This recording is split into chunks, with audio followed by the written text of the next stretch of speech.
Baik, pada pertemuan kali ini kita akan membahas tema 3, subtema 1, pembelajaran 4. Baik, untuk yang pertama mari kita membaca bacaan mengenal wortel. Sayuran termasuk daftar makanan yang harus dikonsumsi setiap hari. Seperti halnya buah-buahan, sayuran juga menyuplai serat yang sangat dibutuhkan oleh tubuh untuk memperlancar proses pencernaan. Banyak sekali jenis sayuran yang dapat kita pilih untuk dikonsumsi, baik untuk dimasak, dimakan sebagai lalap, maupun dibuat menjadi jus. Dibuat seperti apapun, kita masih tetap bisa merasakan manfaat sayuran bagi kesehatan kita. Salah satu contoh sayuran yang bermanfaat adalah wortel. Wortel baik untuk kesehatan mata karena memiliki vitamin A dan beta-karoten yang tinggi.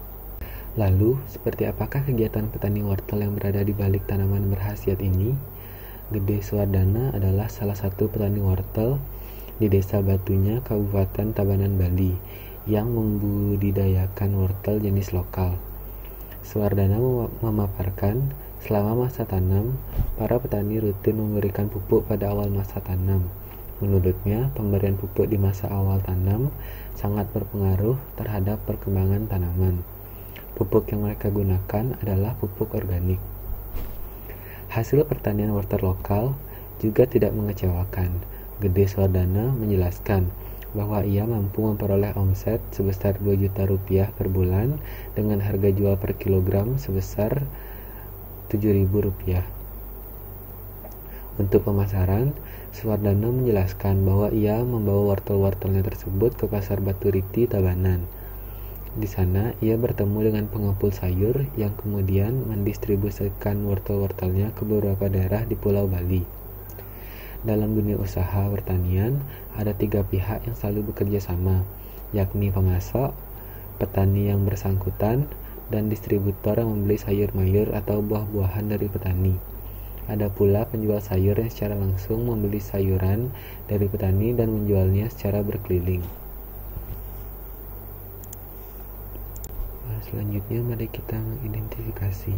Jadi, berdasarkan bacaan di atas, identifikasikanlah yang pertama, interaksi manusia dengan lingkungan alam sekitarnya, yang kedua, interaksi manusia dengan lingkungan sosial, dan yang ketiga, keberagaman yang dapat kamu temukan dalam cerita yang disajikan.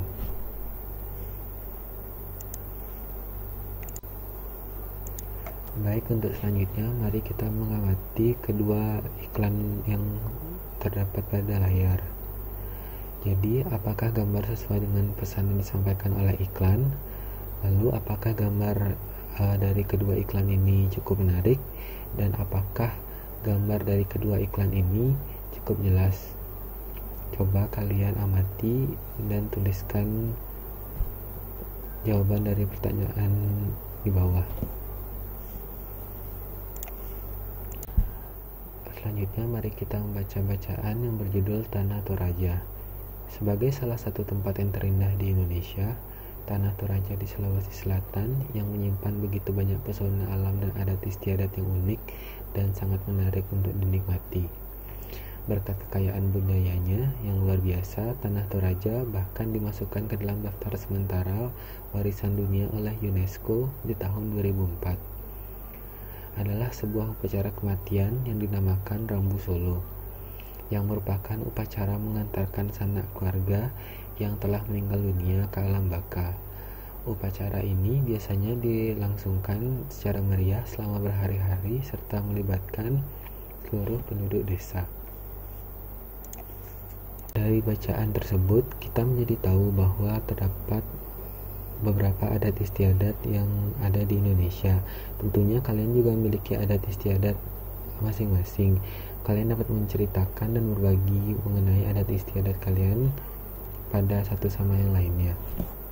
Baik, sekian untuk pertemuan kali ini. Sampai jumpa di pertemuan selanjutnya. Terima kasih dan sampai jumpa.